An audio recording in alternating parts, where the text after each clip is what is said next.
Mag-bawas ka ng expenses like bawasan mo yung team mo o huwag kang magbayad ng expert, di ba? Mga ganun, di ba? Huwag kang magbayad ka na lang ng traditional person, okay? Or maybe, huwag ka na mag-office, mag-home office ka na lang para makatipid ka. Positive Day Gilibers. Alright, Positive Day Gilibers. Alright, Positive Day Gilibers. Positive Day Gilibers. This is Dr. Gigi Disunga.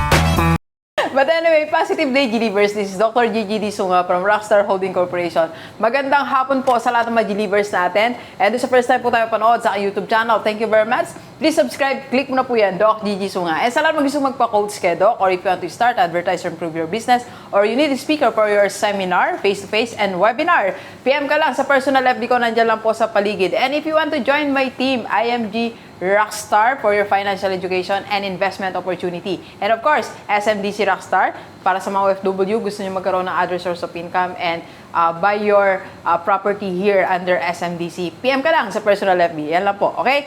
Alright, pag-usapan natin ngayon ng high profit margin yan. Lagi natin yan nababasa. Siguro napapanood din sa YouTube or maybe doon sa mga small business owners, hindi nila masyadong iniintindi. Hindi nila masyadong, huwag ko na intindihin, Doc, kasi parang mahirap siyang i-explain or magets, di ba?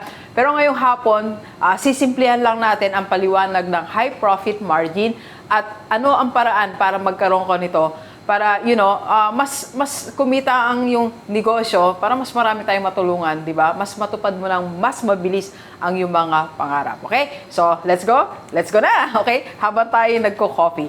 But of course, define muna natin ang high profit margin. Ang high profit margin po, ito po yung percentage, alright? Ang profit margin muna tayo. Percentage ng kinikita mo per product, alright? So, for example, kung ikaw po ay nagbebenta, itong pen, Ma'am Deb, thank you po. So, ang pen na to, for example, ay 10 pesos. 10 pesos mo siyang gumastos ka sa lahat ng mga production nito.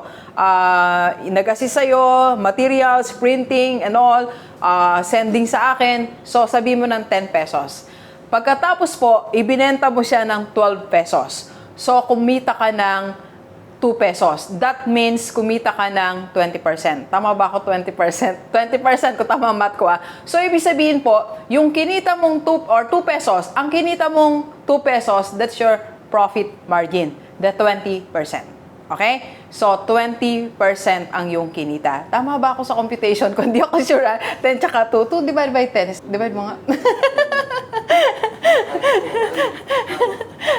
Ganito na lang. Okay, ulitin po natin ang explanation. I-cut mo na lang yung una. Okay, so explain natin. Ano ba ibig sabihin ng profit or doon na tayo sa high profit margin. Ano ba ibig sabihin ng high profit margin?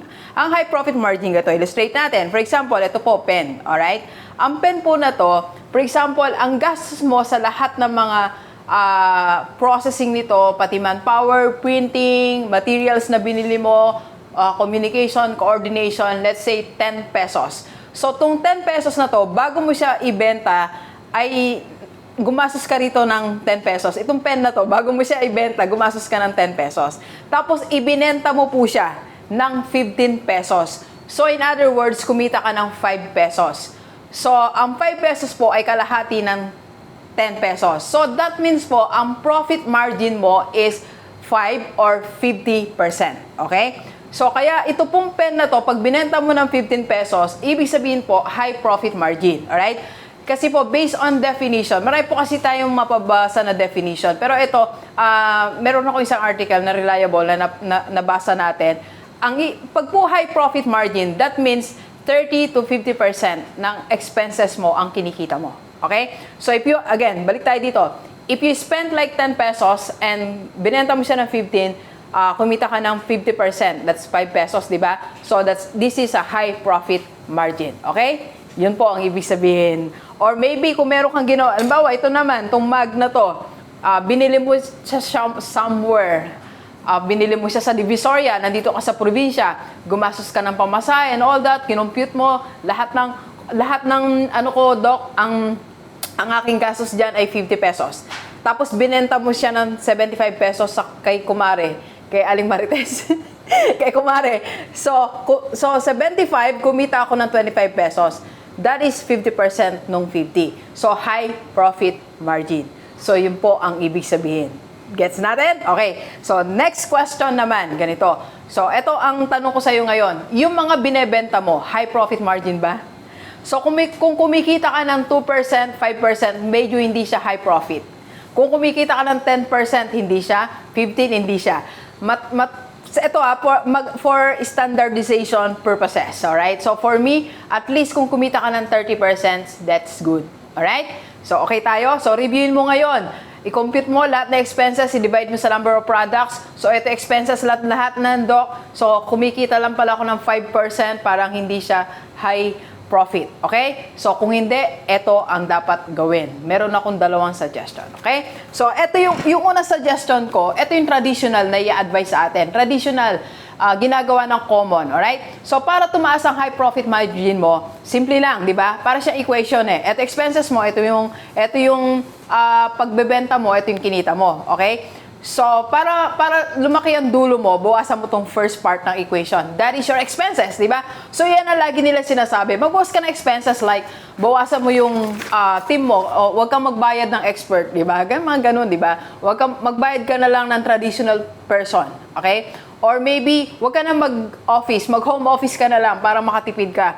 Huwag mo lang gandaan ang office mo. Huwag ka nang mag-consultant, huwag ka nang mag-market, huwag ka nang mag-boost, huwag ka nang mag-FB ads. Wala ka nang ibang gagawin, traditional, online lang, tapos yung simple lang, pinakasimple. Okay? Bawas expenses. So that's why, pagka nag-compute ka, for example, balik tayo dito, eto, sa halip na 50 pesos ang gastos mo, magiging, ano na lang siya, 25 pesos na lang. So nakatipid ka ng 25. So lumaki ang profit margin mo.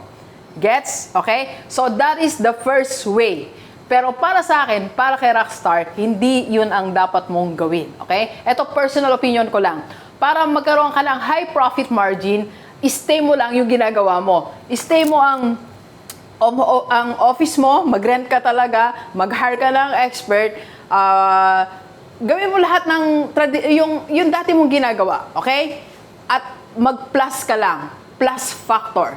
Ang ibig ko sabihin po, on top of what you are doing right now, kisigan mo pa, galingan mo pa, para tumaas ang value. Pataasin mo ang value ng produkto mo para mataas ang presyo. Okay? Para makapagbenta ka ng 50% o para magkaroon ka ng 50% profit margin. Alright, for example, ito talaga, ang gastos mo dito ay 50 pesos talaga. Magdagdag ka ng konti siguro to add value. So, dagdagan mo pa siya ng konti, gawin mo siyang 75. Yung meron kasi mga produkto, basta lang produkto. Okay? For example, di ba, nakikita natin ang mga innovations, ang daming innovations na produkto. Di ba, minsan, merong mug na hindi ka na,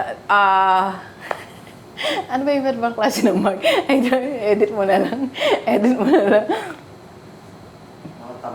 Tumbler.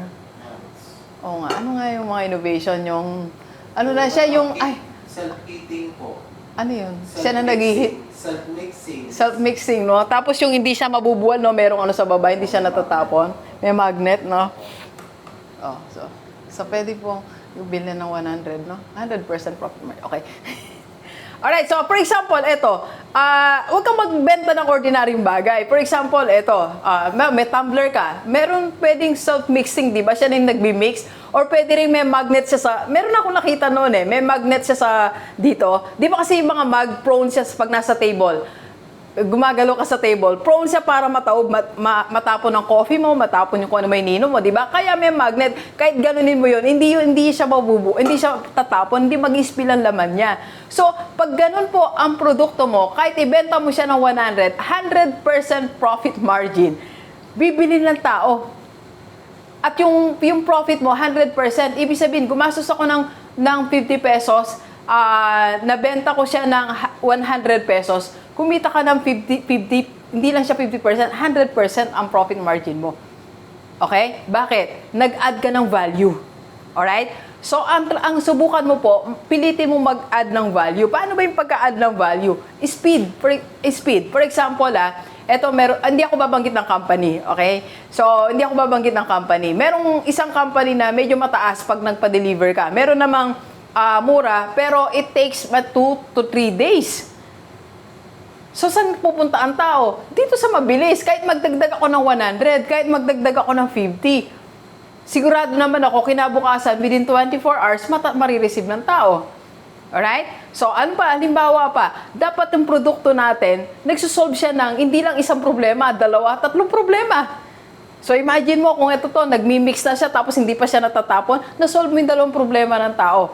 Ito, may papakita ko po sa inyo, JB, send ko sa iyo mamaya. Kailan ba ako nag-SM? Saturday.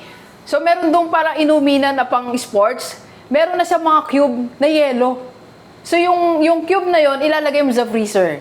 Alright? Paglagay mo, kukunin mo yon, tapos ilalagay mo yun sa bottle mo, tapos pwede ka nang umalis, mag-bike, mag-gym, malamig na yung tubig mo. Tapos pagbalik mo sa bahay, ilagay mo lang uli.